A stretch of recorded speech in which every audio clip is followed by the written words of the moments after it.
Berhati-hati bila gunakan teknologi ya.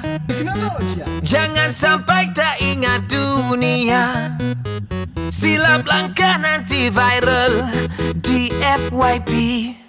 Berjaga-jaga, sekarang ramai tak ada muka, bersembunyi di sebalik nama.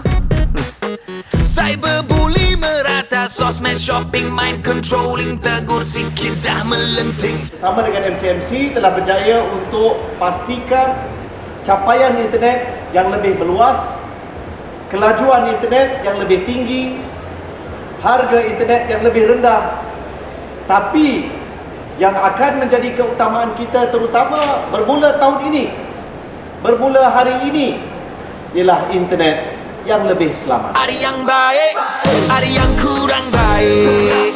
Yang penting kita jaga sesama kita. Jadikan internet selamat untuk semua. Berjaga-jaga, skema makin berleluasa. Tak kira tua atau muda, habis dikebas duit. Jangan kongsi semua benda sesal, nanti tiada guna. Multitasking, problem solving, gunakan sebaik mungkin. Ada yang baik, ada yang kurang baik. Yang penting kita jaga sesama kita. Jadikan internet selamat untuk semua.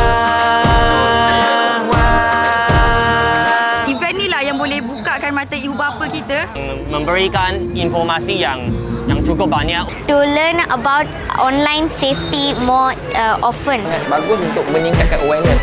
Ada yang baik, ada yang kurang baik. Yang penting kita jaga sesama kita. Jadikan internet selamat untuk semua. Ambil yang baik, buang yang kurang baik.